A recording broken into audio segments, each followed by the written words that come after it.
My First Gran Turismo, My Favourite Things, and Skyrockets, Festivals of Fire. This is Staying In.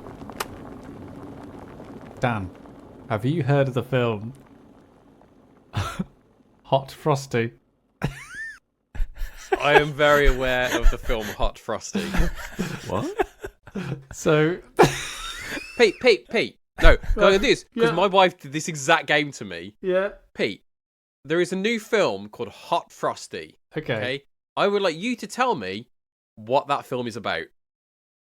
Well, it's either a film about the meteoric rise of a certain Kellogg's cereal, or I'm assuming it's an OnlyFans that you've set up. Good answer. Possible. What are you picturing on the poster, Pete? Just like a box of Frosties, like soaring through the air. Oh, Frosty. They're great. At one time, they were good, but how would they become great? That's like the tagline for it. Is that what it is? I mean, the film's called Hot Frosty, not Great Frosty. Yeah.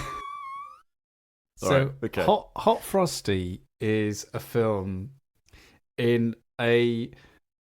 I don't know if you've ever encountered these films before. They tend to come under a genre called Hallmark films. And around Christmas, they really come into their own in terms of just being a genre within a genre. Like, my mother-in-law watches these films from the middle of November every single day onwards until Christmas. And the story is always a variation of this theme. A young, attractive woman returns to her hometown, usually from the quote-unquote big city, never named, Okay. just she's from the big city. Scarborough. Yeah. Either she's exceptionally uptight and, comes to the town because, one of her parents has died and she's taking over, quote-unquote, the family business. Right, yeah. Or someone in the town from the quote-unquote big city is uptight, but also very attractive, and she is attracted to them. The twist is always that there is some magical realist element where a character in the movie, of which the main female protagonist will fall in love in, will either be Santa Claus Right. or some other Christmas being. And every film... I think this is the niche. This is the genre within the genre within the genre. And every single film follows the same pattern, pretty much. But they're all really, variations on that kind of pattern, basically. So with that in mind, Right. What's Hot Frosty about?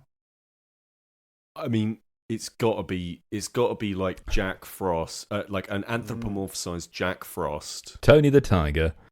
Yeah. An anthropomorphized Jack Frost is a lawyer in a highfalutin city like Milton Keynes, Yeah. and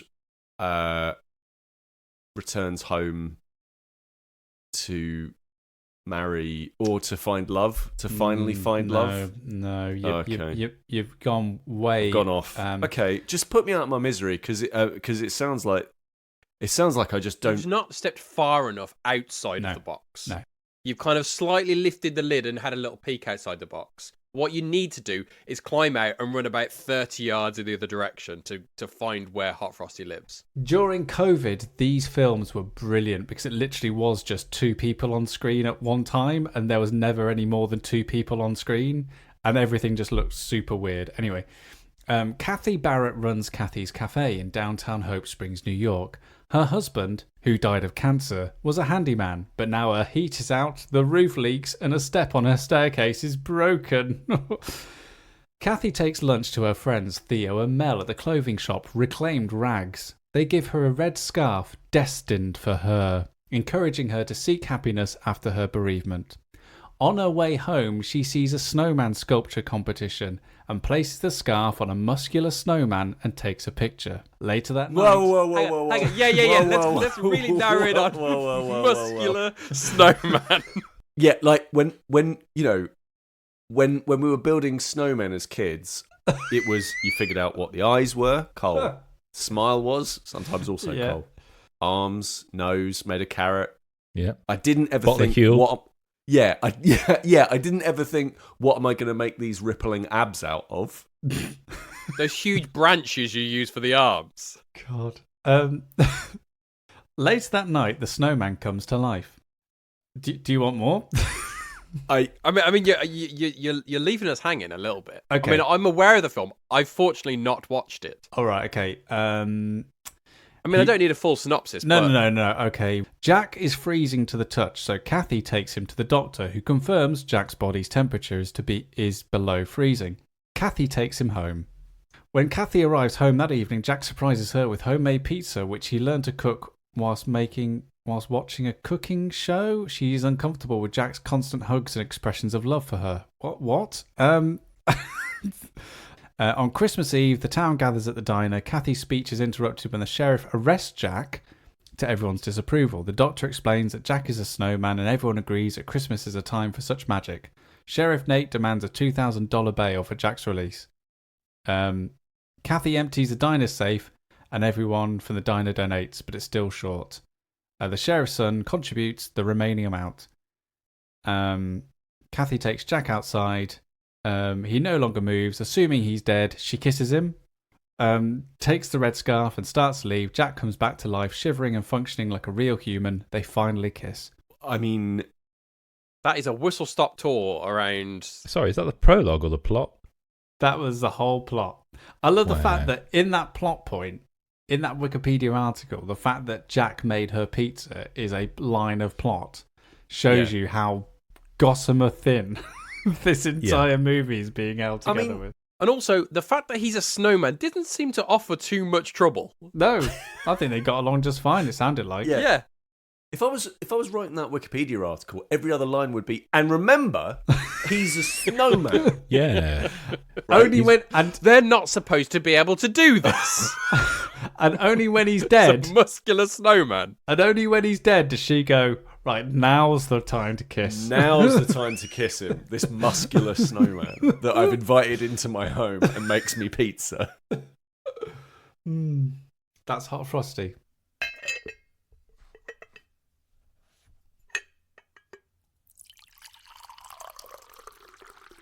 Can we open some presents? Of course we can open some presents. So this is our Secret Santa. We spoke about it in the last episode. We've done it for a number of years.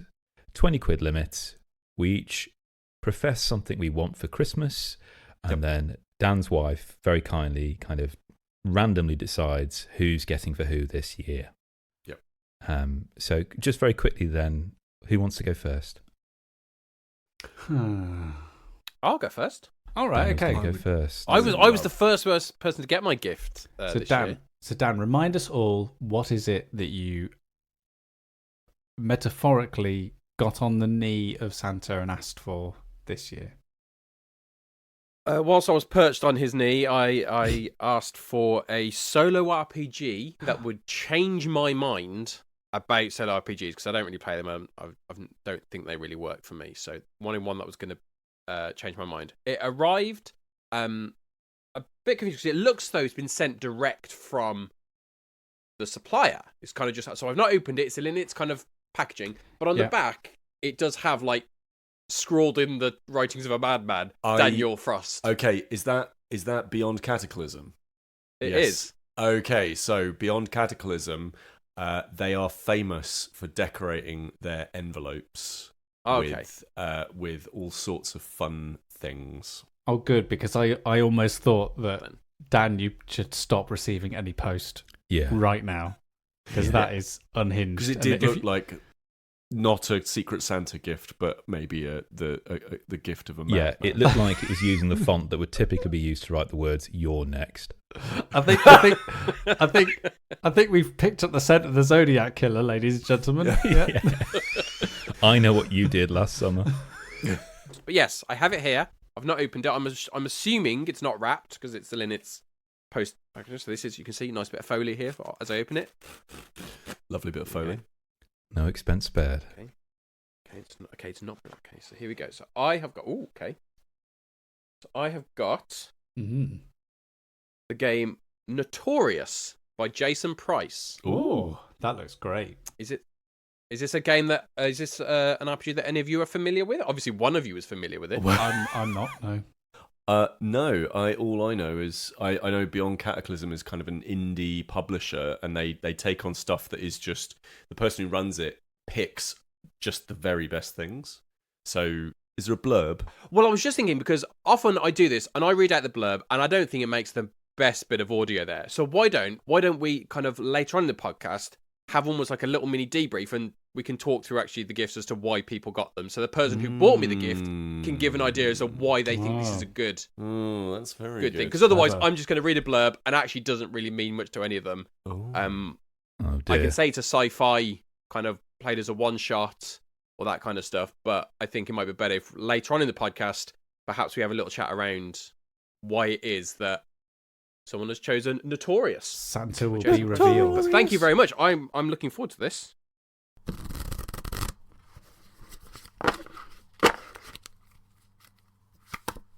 So what's everyone going to be playing with their folks, with their families at Christmas time? Any new stuff? Some old faves? I think there's always the classics. There's the classics that you take. There's the likes of your code names. Like back in the day, like I know I've got my sister is over. She lives in New Zealand, so she's over with her kids this year, and I know her Awesome. her eldest loves playing Monopoly. So, but I've got like one of those wooden sets of Monopoly. Oh yeah. So they do like Cluedo and Scrabble and Monopoly, those classic ones in like really in a wooden nice. box. Yeah. How about you guys? Anything new that you bring to the table? I've got a recommendation for you, Daniel. It's a game that Sam and I backed on Kickstarter that originally came out in, I think it was something like 2015, I think it originally came out. I believe. And it used to be called My Favorite Things. This was a Kickstarter reprint called My Favorite Things. And it is a trick-taking card game. Sorry, trick-taking party game. Ugh. Party games are always good at Christmas. Exactly. Yeah, party games are always good, but I'm led to believe, after many a tram ride with Sam, I'm led to believe that trick-taking games aren't good. No, there's a whole chapter of it in that book you've got, Sam. No, they are good. Apparently, I mean, it probably is the oldest card game mechanism the oldest trick in the book around. But I am just not a fan of trick-taking games. No, and I'm with you, Sam, on this. I think the last great one I played was probably Scout, and before that, it was probably The Crew. The Crew, yeah. And literally just, on one hand, I can name them. Just for people like me, so trick-taking is where you like in poker, you would get like a full house, 2, 3, like 2, 3, 4, 5, so or a run or something. That's like it. that. It's typically a card game where players play cards or essentially tricks, essentially to get the most points and to win around. Right. Either to kind of get rid of cards or to collect cards or points, say, for example. Okay. So Sam is right. It is one of the oldest, games, like table games. So I wasn't intrigued by this. So I want you to imagine that we're all round a table. And it is kind of that classic trick-taking kind of feel. We each take it in turns to play a card from our hand. We've only got 6 cards in our hand. We play a card from our hand into the centre of the table. And whoever has the lowest number wins that round, that trick. Sounds bog standard for a trick-taking game. However, imagine instead of having a hand of cards that are numbered 0 to 5, that instead all I've got is a list of things from a category that have been secretly ranked by the player next to me. So I might have, instead of 0, 1, 2, 3, 4, 5, it might be red, yellow, mauve, pink, blue, because I asked Sam to give me his top 5 favourite colours, and I don't know what they are, and I've got them in my hand now, and I'm playing what I think is his favourite colour to try and win that trick, but I'm not 100% sure. But interestingly enough, he's asked you, Pete, what your favourite pasta is. And so the hand of cards that Sam have got of like rigatoni, spaghetti, fusilli, etc. So basically what happens is, just rewinding back, you've got these cards, essentially. And so you've got your 6 cards, 0, 1, 2, 3, 4, 5. And then above them is a card, because each one's in a sleeve. And you pull that card out, and it's a dry wipe thing. Somebody's given you a category. And you think, okay. So, for example, in a game I played, I was asked to put my favourite places I've been abroad on. So I have to rank them, which is a really fun exercise in itself. You think, okay, well, at the moment it's this, this, this, and this. So whatever's number 1, you write your favourite one there, and then you slide that card down so it covers the number. But there is one card which has a broken heart at the bottom of it. And that is, it's something that's part of that category, but it's your least favourite thing. So you write that on the card and you slide that down, then you shuffle them and hand them back to the person who suggested that category to you. So then that's what you do. You essentially go around the table playing these cards, and you're aiming to get the lowest card. But once you've played that card, you can't play it again. So if I'm really certain that Sam's favourite colour is blue, if I play that blue, I've got to be pretty certain that no one else is going to beat that. Now, the reason why I'm worried about that is because if somebody plays what they believe to be the least favourite in that category, that is the trump suit, and that basically trumps everything. So if I play blue, knowing that that's Sam's favourite colour, I don't know if it is. I assume it is. You're a Chelsea fan. And Pete has suddenly played what is Dan's least favourite pasta, and then actually Pete will end up winning that trick, because at the end of the round, once we played our cards, we reveal the thing, oh my gosh, you put that for that, that's really your least favourite, I had no idea. And then those cards are taken out of the game, and we keep playing until we've got one card left. And then once that game's completed, that round's finished, we wipe off the suggestions, we start another round, and we play again for one more round. And it's the person who has the most hearts, and you get these lovely little chunky wooden hearts there, that wins the game. I don't know if you can get it in retail. I think it was just a Kickstarter only. I don't know. I have seen copies of it selling on BGG for like 45 quid, which seems excessive, but it is a really, really good fun game. Yeah, it's good, and almost the trick taking part of it doesn't quite live up to the social part of it, which is the thing that I find the most amusing about playing it is that part of it where you go, right, I've got to give the person next to me a category. I want to make it silly and stupid and fun because it'll be funny to see their reaction. But then these are cards that then I've got to play with. So, it can't be too obvious. It's a bit like Codenames in a way. The clues that you give can't be too obvious. They can't be too... The category can't be too easy to decipher, because when you're playing cards into the centre, you kind of want the other players not to really get a steer on where they think that number might be, so they can either avoid it or try and play better than it.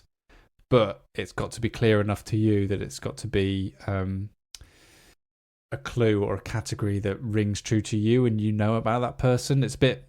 Sorry, Codenames with the wrong name. It's a bit like Dixit. Yeah. When you're giving those right. clues out, you want to kind of play the room and play the person next to you and pick categories that you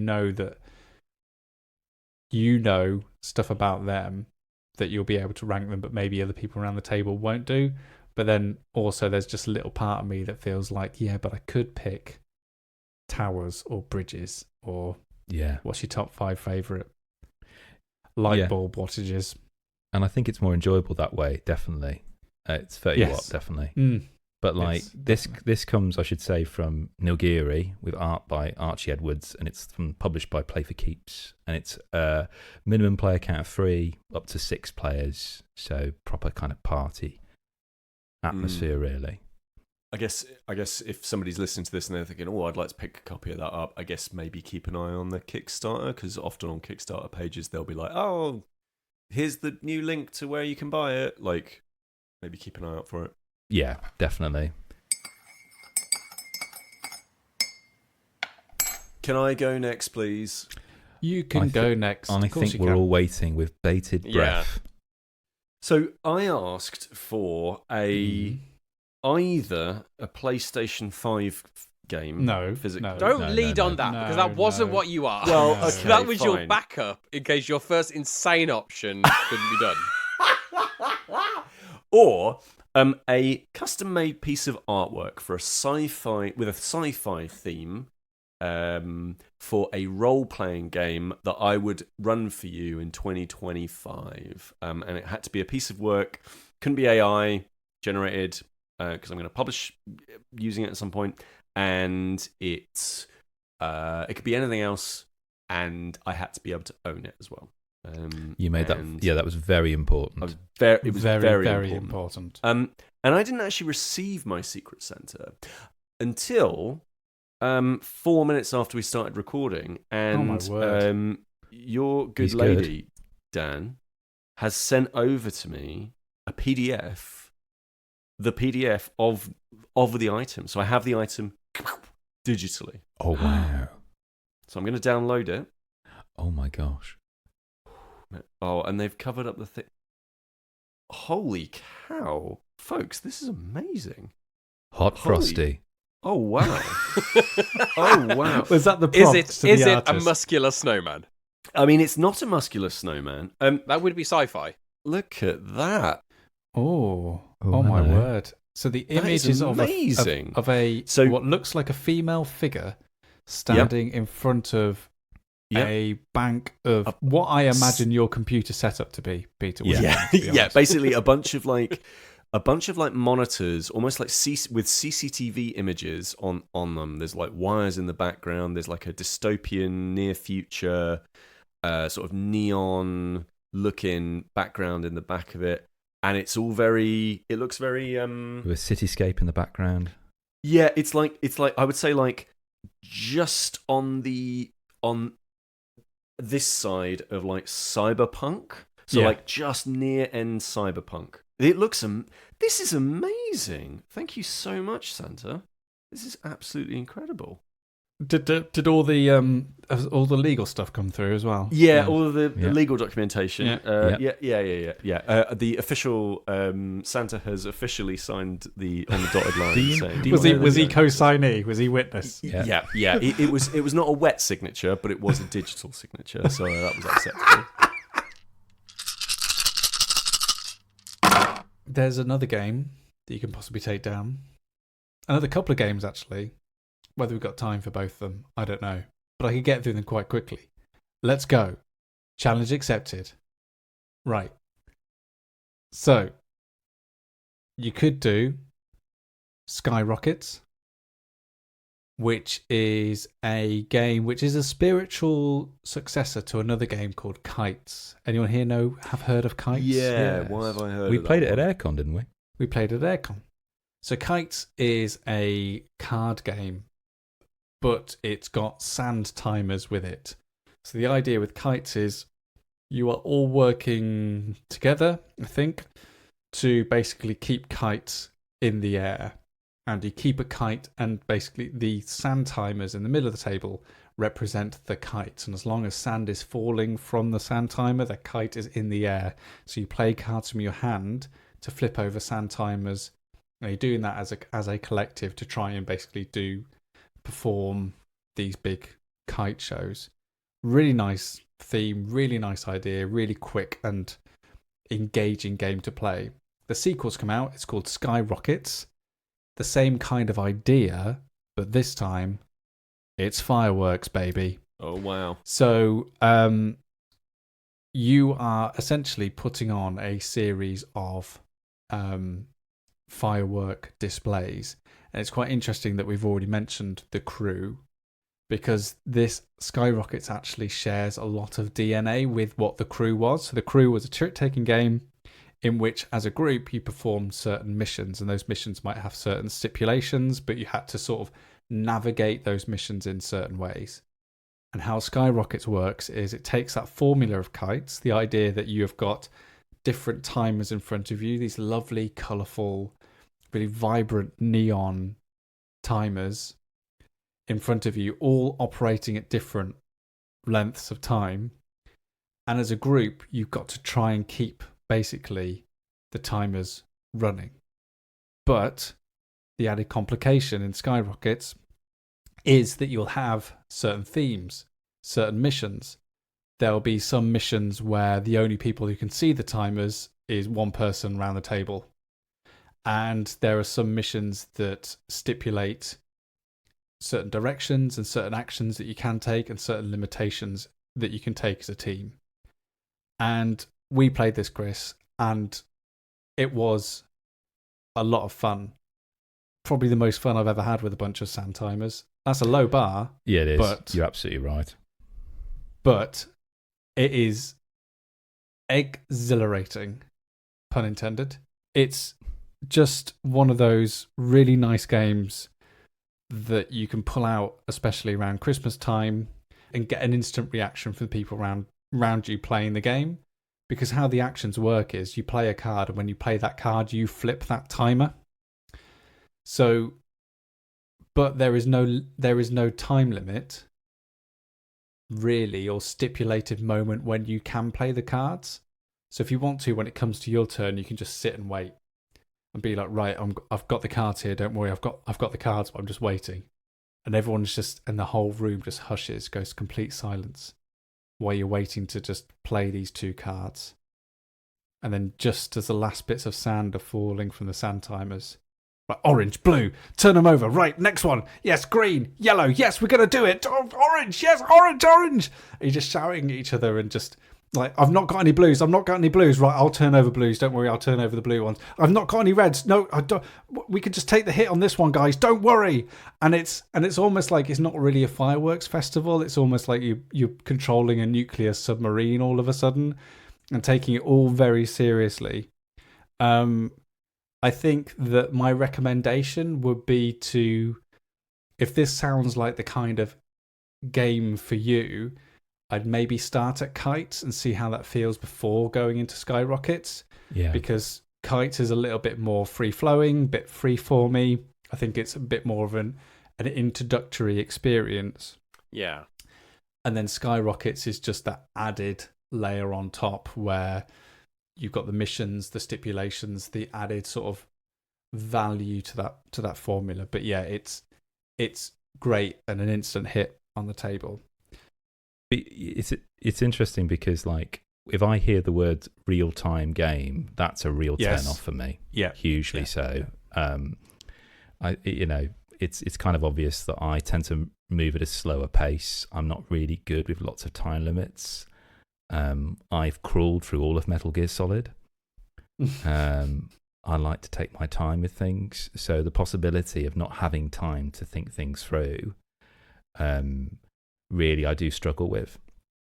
And what I like about this game, along with Kites, is that it toes that line really, really well, where you never feel like you've got tons of time, but equally also it never feels impossible. So if you lose a round, it is always just like, that was it, just a moment away.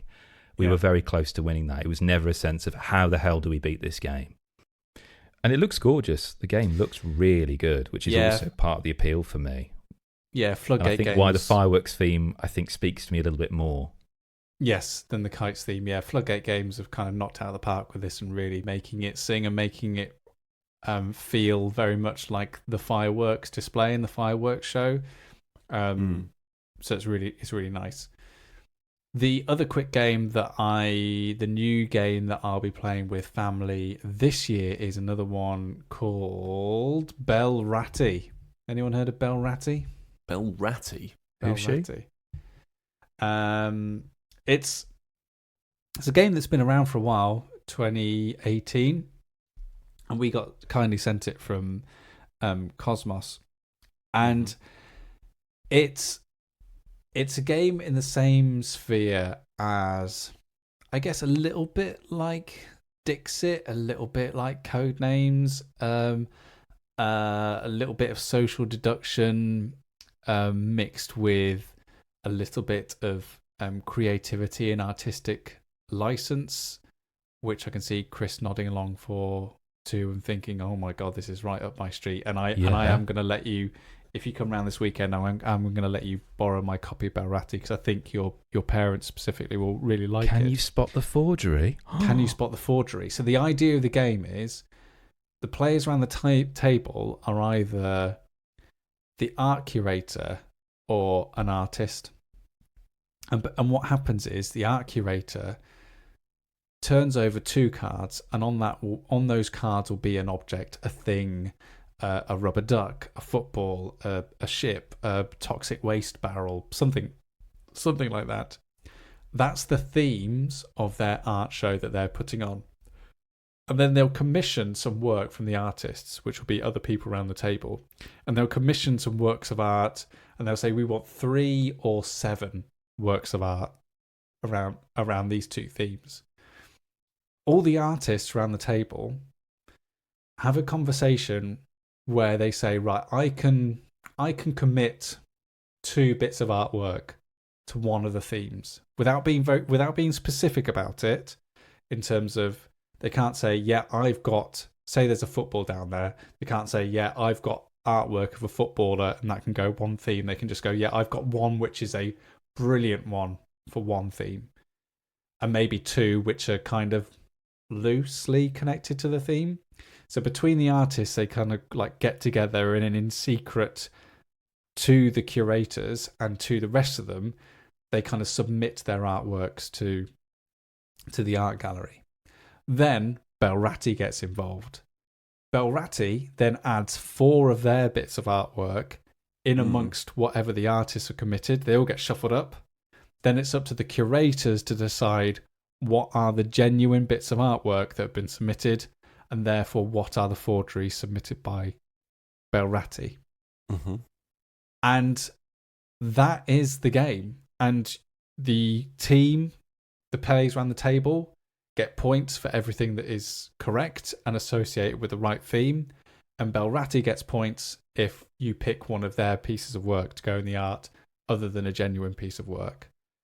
And that's it. And for a game just to lay out on the table post mastication and general lovely overindulgence at Christmas, like, it is just lovely because there is just enough grey area in between what those themes are and what those cards are. It's not like Dixit where it's all grey.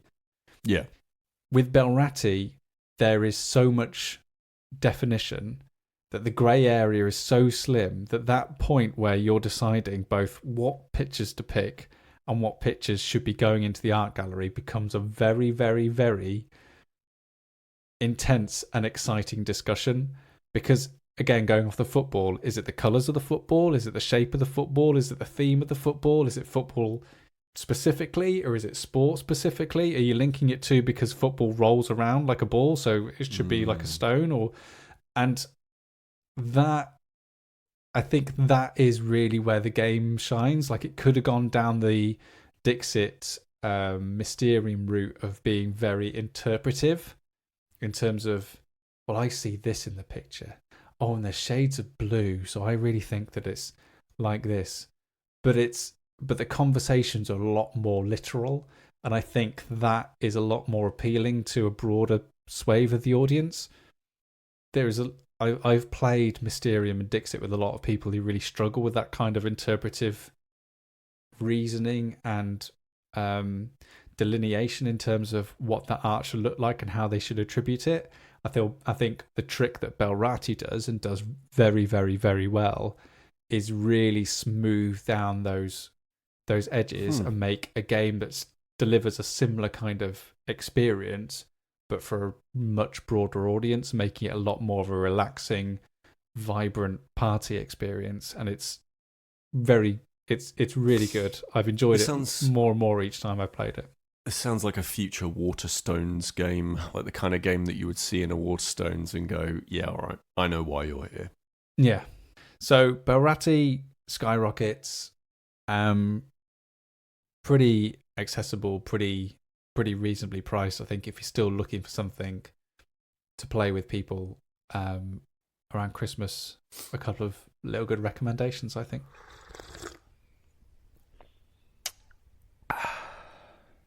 I want to know what you got, Sam. Me? What did you ask for again, Sam?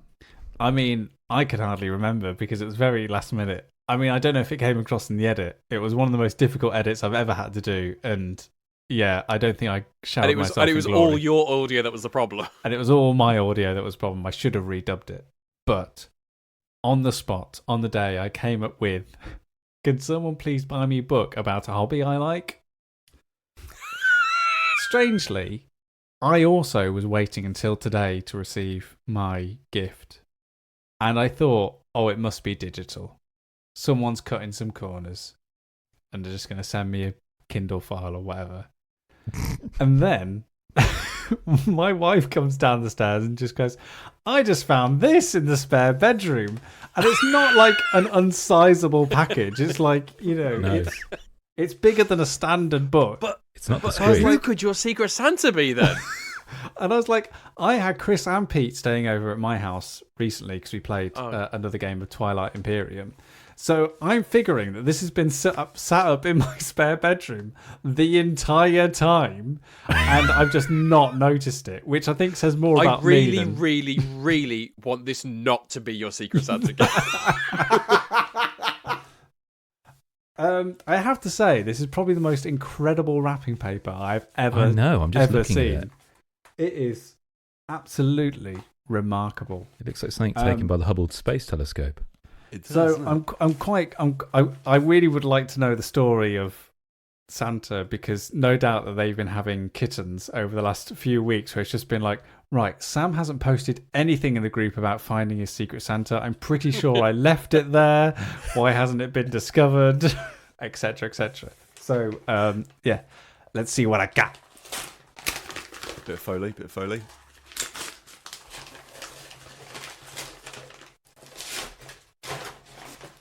Here it is. It's a book. Here we go. It's called Everybody Wins.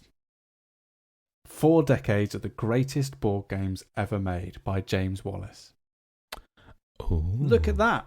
That's a nice Code cover. names on there, Catan on there, Azul, Ticket to Ride, Carcassonne, Camel Up, Sherlock Holmes Consulting Detective, Rummy Cub, the other Sherlock Holmes that wasn't as good. The definitive history of the modern board game. Right, that's me done. Okay. Right, see you later, everyone. All right. Thank you, Santa. Thank you. He has actually gone. Yeah.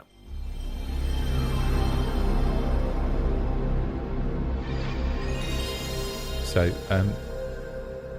I discovered something the other day when I get a little bit stressed at work, say for example, that you can kind of play in, and I thought of Pete this actually. Have you heard of this thing called slowroads.io? No. Yeah, I think I have. It's an endless driving zen for in your browser. Huh. So, like, you can sometimes I'll just literally listen to an audiobook in my lunch break at work, and I'll just go on slowroads.io and just it's very simple, rudimentary kind of driving per se, but there's something quite relaxing about it. You can choose the season you're driving in, the time of day. It's very low res kind of graphics, but it's just like a perfect tonic. Yeah, I find that audiobooks and driving games go really, really well together. And it sort of makes sense when you think about it, because it's like audiobooks and the radio is also something you have on in the car, right? Yeah.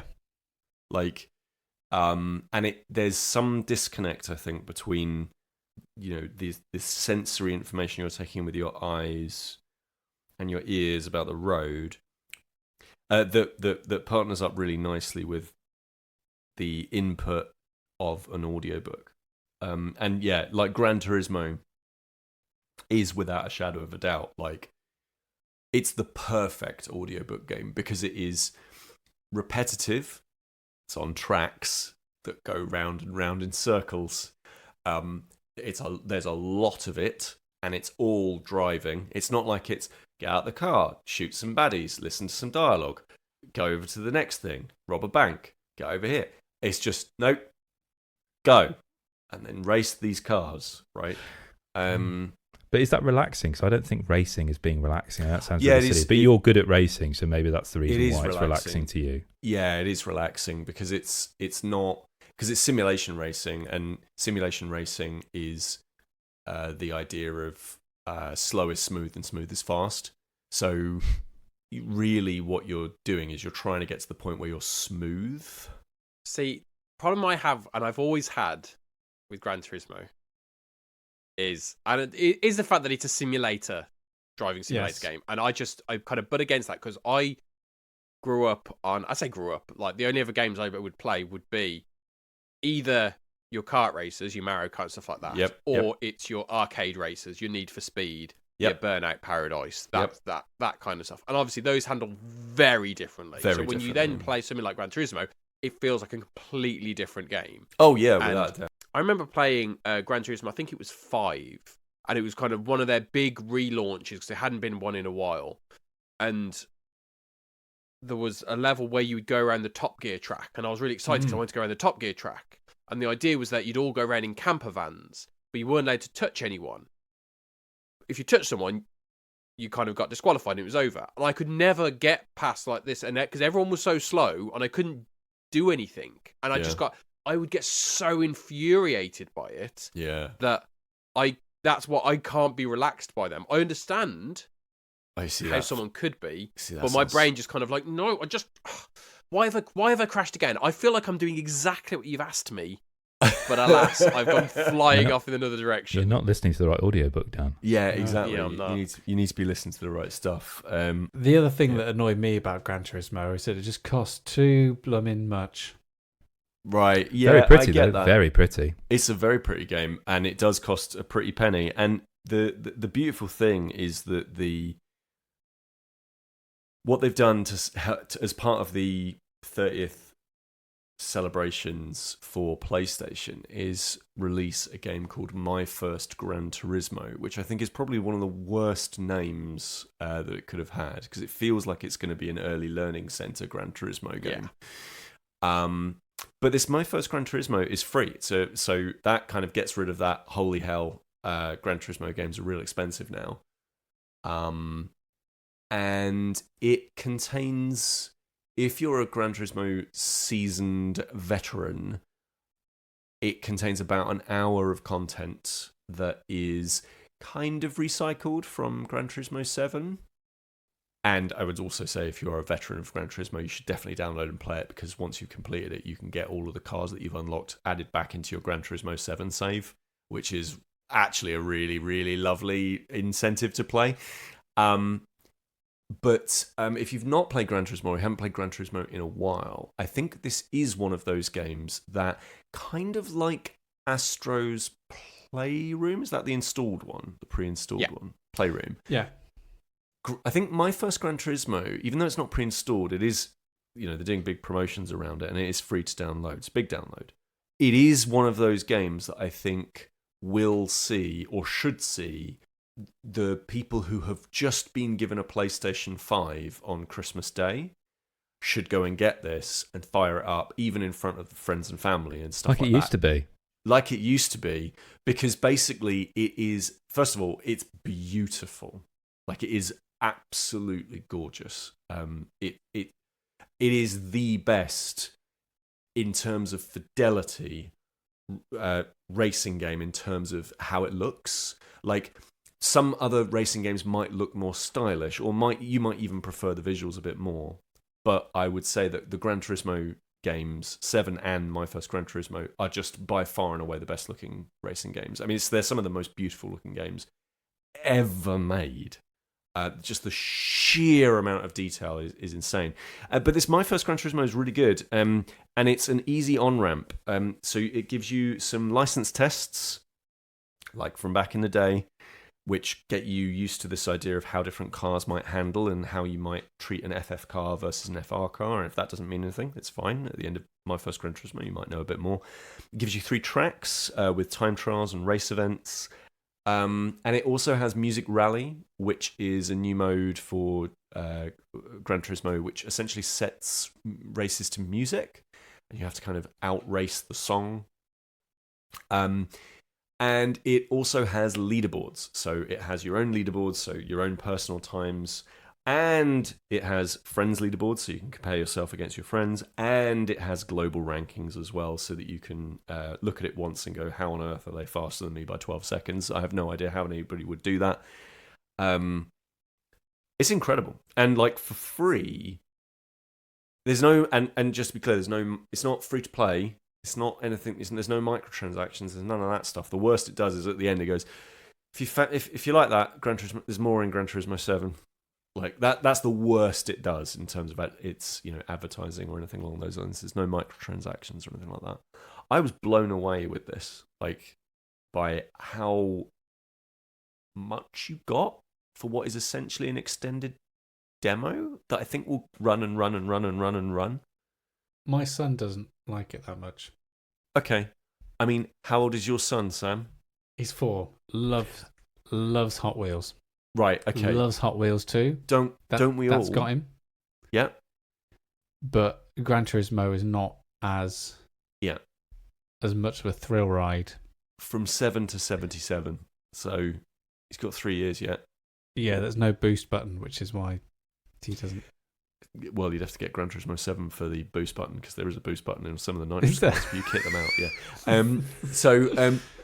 But yeah, but you're right. It's not as thrilling as it's not as immediately thrilling as Hot Wheels 2. But because, but there is that wonderful. I'd forgotten, because we've been playing Hot Wheels like endlessly. It's great. Like, you wait till all 4 of us are back on Hot Wheels, because I've been spending that money. Like, he wants these Hot Wheels toys. Daddy gotta buy them. But that fidelity and that nature of it is such a slow burn with Gran Turismo, and it has been. I think Gran Turismo 5 was the last one that I played, and I'd forgotten how satisfying that is. Like, equally how frustrating it is, where it's like going brake, brake, brake, brake, brake, brake, brake, brake, and it's like I've literally just stopped on the middle of the course. How can this be fun? Go round the corner. Woohoo, brilliant. Yeah. But then there's a time that you do it and you're just like, oh my God, that was I great. Nailed it. Yeah. Like the feeling of progression is so much slower. Whereas Hot Wheels is just like now, immediate. Yes. Go to the shop, spin. Gran Turismo is just this absolute slow, almost like a racing RPG. Yes.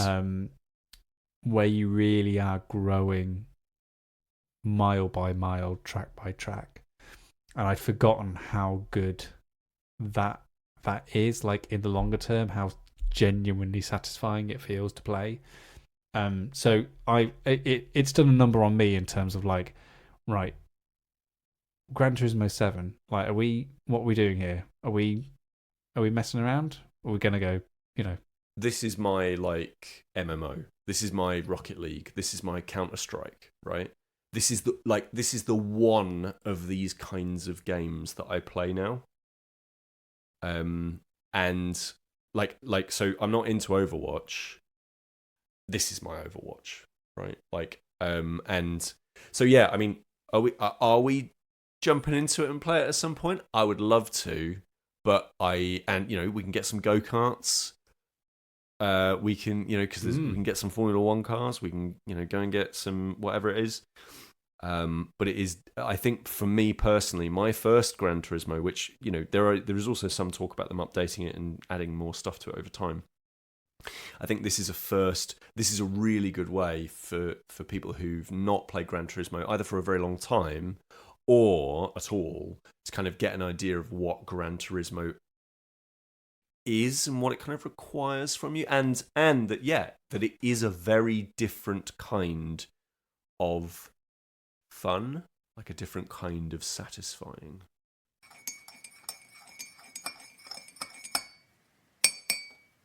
Kris, it's over to you. It's over to me. So, similarly to Sam, I was staying over at Sam's with you, Pete. Yeah. And after playing our 11.5-hour game of Twilight Imperium 3rd edition, what a joy! It was a joy. It was joyous. It was longer this year, Dan. Yeah. Yep. And we made a fatal mistake of saying, "Oh, should we just push on through the second break because it's going to be over soon?" No! And then 2 hours later, we're like, "Oh God!" You got cocky. Yeah, So anyway. so a little bit worse for wear. I said goodnight to you all, and I went to go and clean my teeth, and in the corner of my eye, wedged inside my washing bag, was this.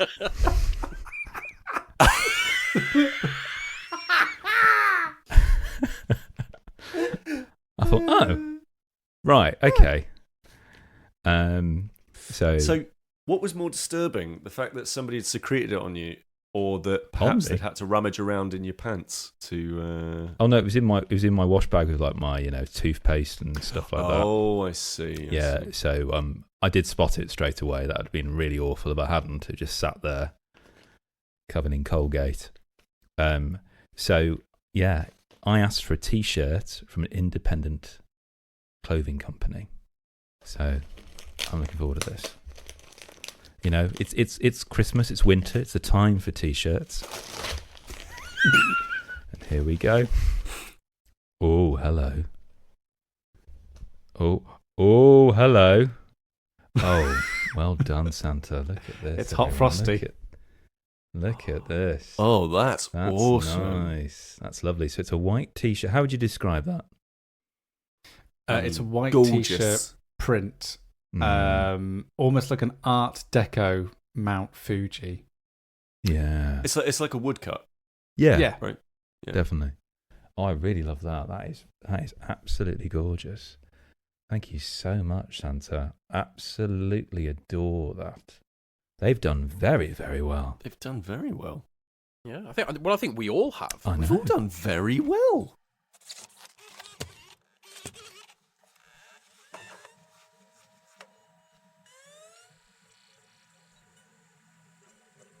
Right, Santas, reveal yourselves. All right, hold on. Oh dear. Oh dear. Oh, Not like that, Pete. All No, right. That's not what we meant. No, it's fine. No, it's fine. Easy Get your mistake to carrots make. out. There are some things that can't be unblurred. Does anybody think they know who their Secret Santa is? I've got a 50-50 chance. Same. You do. And the handwriting on mine is legible. That rules out Sam. So it rules out Pete, sorry. So whoever wrote the handwriting on mine went to very, very incredible steps to make it all caps. And considering the room that it was found in. Yeah. I mean, it was left in the room in which this particular Father Christmas stayed in when they were at yours. Yes. Zero attempt for any subterfuge. It was just like, I'll just leave this here then. And I mean, where did you leave it, Pete? Where did I leave it? So I actually this was the subterfuge was a collaboration between myself and your wife. No way. And I actually hid it in the bed in the ottoman part of the bed. Right. So the reason that you didn't find it is because I hid it underneath a load of slats. Okay. Just in case there was a prison inspection. Yeah. But what's interesting is the fact that you were working with Sam's wife. Yeah. Couldn't she have just hidden it anywhere in the house? No, because I had to make sure that it wasn't found until the last minute. Why? It's wrapped. But if she knew where it was, Oh, yeah. considering Sam didn't find it. Yes, well, yeah, it's true. I mean, yeah, all right. I didn't think that bit through. But anyway, I hid it in there and yeah, so very, very kindly, she said that she would dig it out on the day, basically. Oh, brilliant. That's lovely. Yeah. She has been very, very inquisitive about when we were recording, which is not usually like her. Yeah, so usually she's like, that's I don't care. But thank you. So this is the book that you were telling me about when we were in Essen, and you were like, I've just read this incredible book, and you're going on and on and on about all your Spiel des Jahres facts. Yeah, it's a book that basically it covers all the Spiel des Jahres winners, and now I say it like Spiel des Jahres rather because I've listened to the audiobook version of it.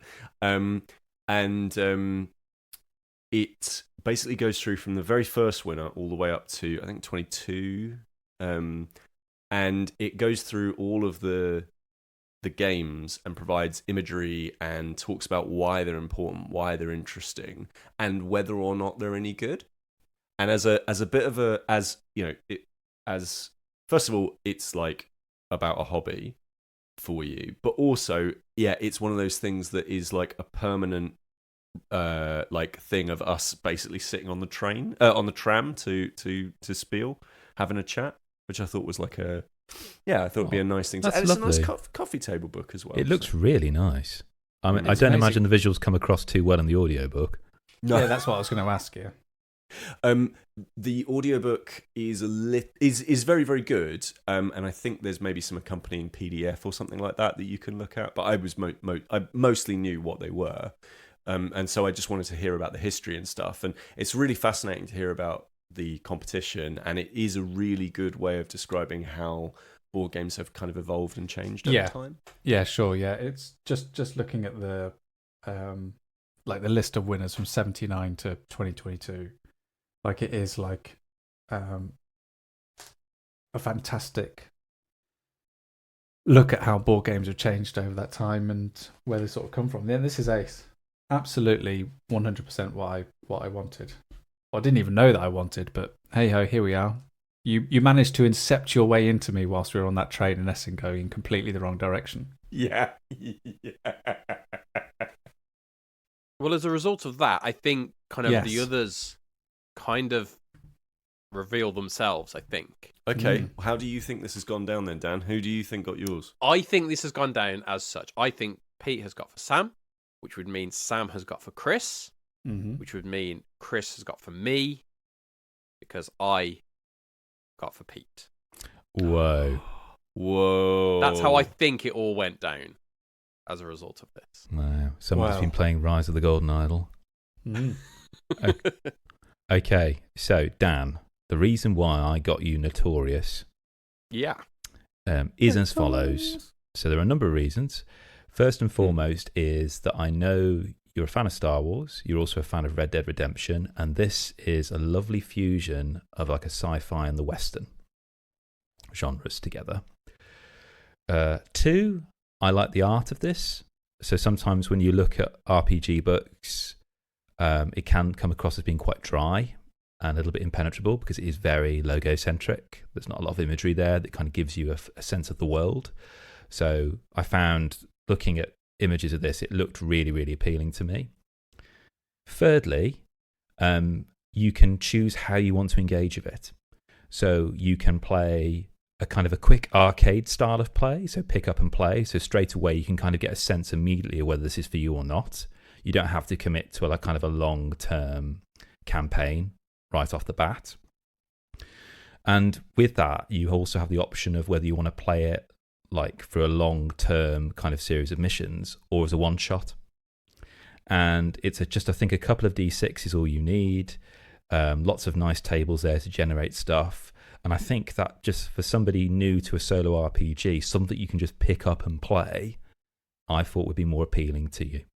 Yeah, no, it looks brilliant. Yeah, it does kind of mention it can be played as a one-shot or as a kind of a series of anthology games. No, and the point you mentioned there and the kind of the artwork is really engaging and kind of really evocative. So yeah, I think it looks brilliant. Yeah. Thank you so much. And I would check out a review by No Pun Included. Okay. Very, very good. So, Dan, who was the artist? This is and genuinely, how did you put this to? How on earth did you commission this? This is so incredible.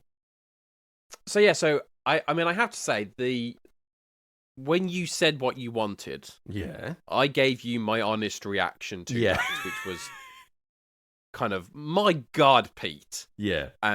Which is why it's perfect. That was in the knowledge as well that I had to then do this. Yeah. Then you obviously gave the option of the PS5. I thought, well, once you've already put the commissioned artwork on the table, I have to go for that. He's really testing your friendship, isn't he, by Yeah. what you select. I did, like, I very briefly considered like creating something, but I just felt like I think because we kind of talked about it a little bit as well, like kind of on the last podcast a little bit. The legal ramifications of me producing something and giving it to you for free that you then make money off. Yeah, I was like, it feels a bit... that's not something you want to install into a friendship, really. No, it feels a bit mean, doesn't it? So I kind of went along the lines of, okay, I'll commission something. You'd mentioned Fiverr, which is something I'd never heard of. Okay. And so I looked on there for just a variety of artists based on kind of my budget that I had, looking at who was kind of suited to sci-fi, who had done a history of sci-fi stuff, who was because they've got a rating system, so as higher ratings I could find. That's so cool. The biggest problem, really, was the time scale. Like, this was ready. We were, like, peeking behind the curtain. We were supposed to be recording this episode just over a week ago, but we couldn't because you were ill, so we couldn't. It was ready that morning. Like, I got it done that morning. That was when I signed it off and kind of delivered it. So he's then just been waiting there. But as a result, the time frame that I had to work by That's incredible. was really tight. Not necessarily to put it together, but I had like a 2-3 day window to come up with an idea. Yeah. And that was the issue. That was I was kind of like, I didn't know what it was. And I came with like 3 ideas.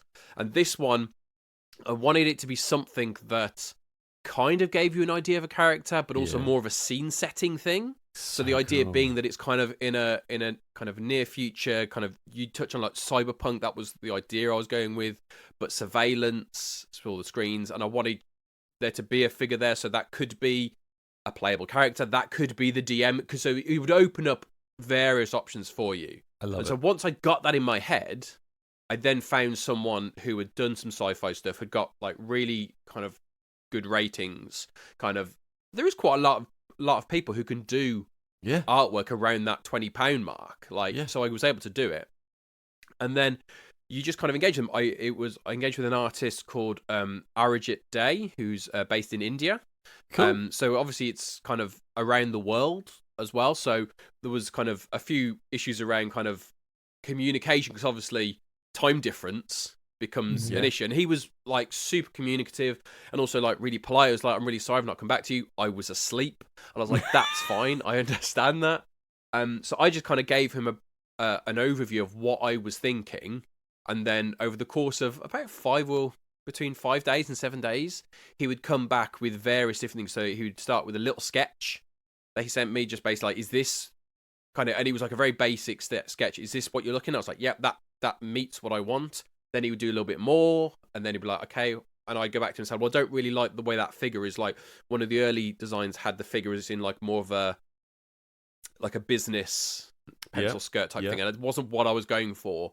So I asked for that to change, and over the time it just kind of developed one thing after another. And he would keep coming back to me with that, and that process was really enjoyable. Like, having something in my mind and watching it then be realized. Was a really enjoyable experience. And like, there would be a bit where he did something, I'm like, actually no, you've kind of gone in the wrong direction there, so that's so so he cool. would come back to that. But yeah, and that's where it kind of came out. So that is like, I'd probably say 90% of what I had in my head originally. Amazing. All this stuff will go on Instagram. But yeah, I did really enjoy it. I would have liked a little more time to come up with the idea, because obviously like, you very quickly find yourself thinking, okay, I have to just go with this now. Yeah. I could think of something more. And as I said, I'd got like 3 ideas, and this was the one that I felt I could articulate specifics the best, rather than it being kind of slightly vague or too broad of an idea. So this was kind of fairly simple. A person in front of a bank of monitors with kind of a neon background, cyberpunky, that kind of thing. Super good. But yeah, so there you go. Amazing. I look forward to playing your RPG. Yeah, that's incredible. Sam, can you talk me through the conversation you had with your artist for my t-shirt? It was very simple. I went on to Spam Bristol and found a t-shirt that I liked. I was trying to aim for yellow, but I couldn't. There was no mustard one. White or yellow, they tend to be my favourite kind of colours to wear. I don't think I've got the size quite right. It's a very large small. That's fine for me, because at the moment I am a very large small. I'm just denying the fact good. that I'm a medium. But no, I am a small. And unfortunately, guys, I had to break the barrier, and I think that partly in this economy, getting an independent T-shirt for less than 20 quid is very, very, very, very, very, very difficult. So, Sam, I broke my budget as well, so it's fine. okay, cool.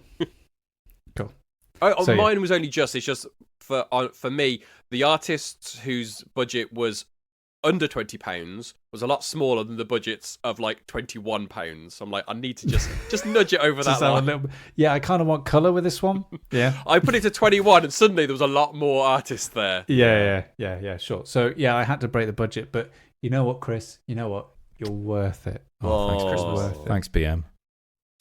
And I just went for a design that I knew that you'd kind of like. Spam kind of knock it out of the park with quite a lot of their stuff.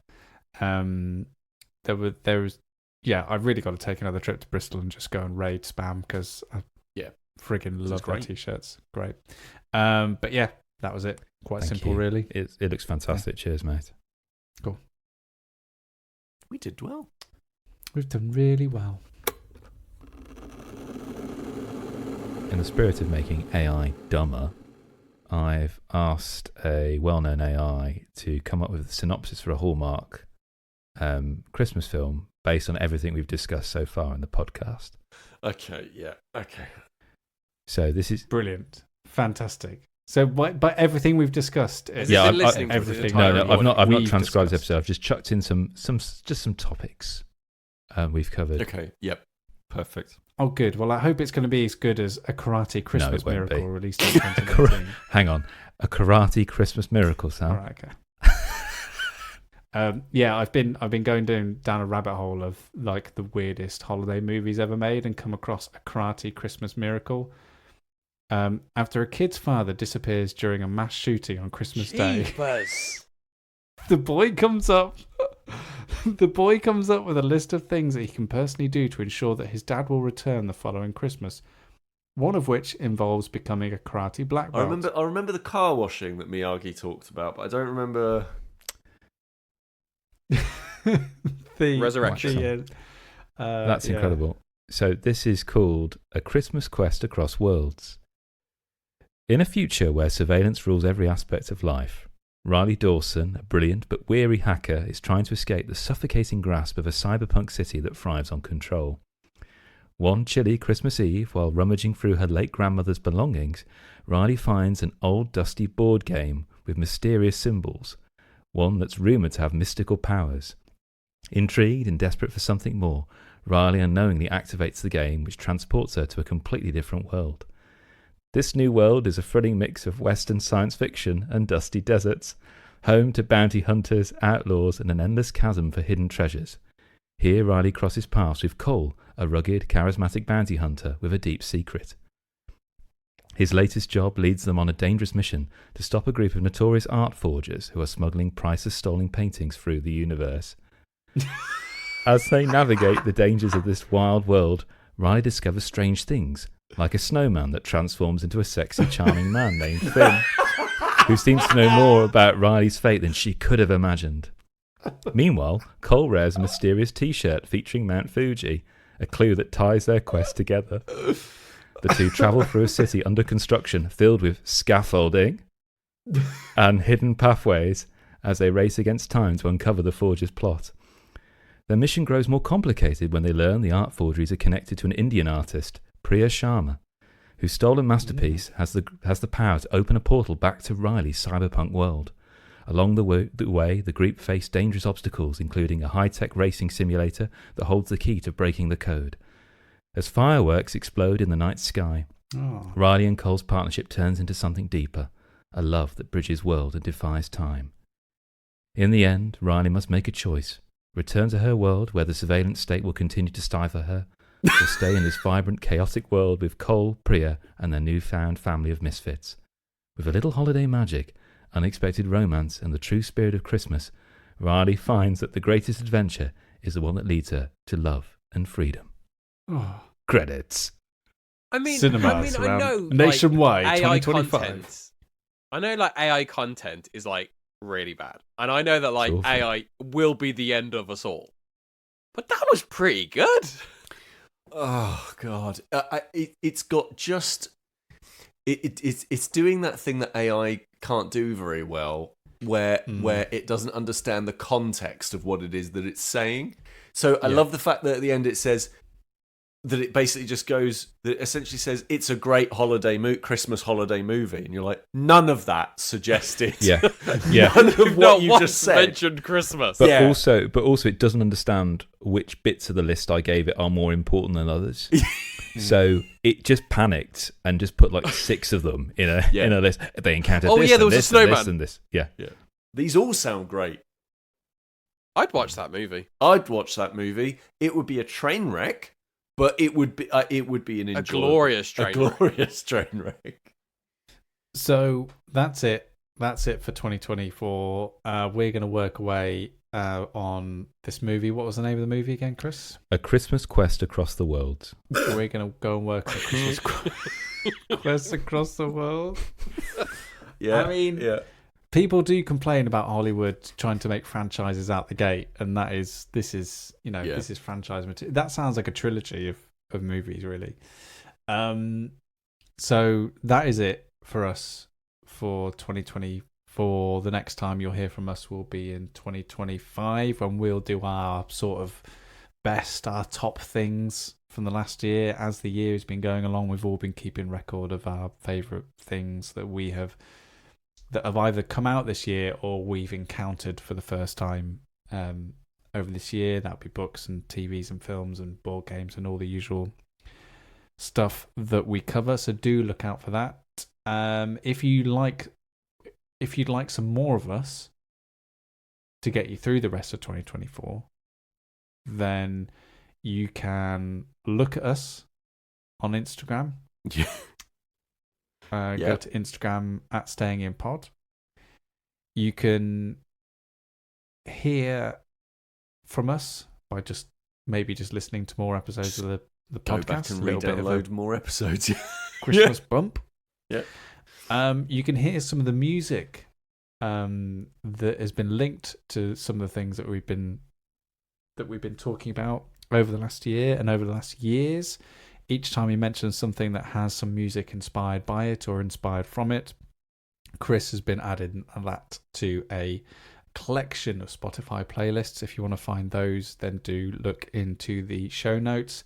And also, there is still a little bit of time before Santa is coming. And if you're looking for a gift for someone, or maybe a gift for yourself, for over the Christmas period, then do check out our pages on Board Game Geek and also our pages on Steam, where we've curated all the video games and all the board games that we've talked about. And it's kind of a bit of a one-stop shop if you're looking for maybe a gift recommendation for someone, or something that you might want to play with your friends, your family, or just by yourself over Christmas.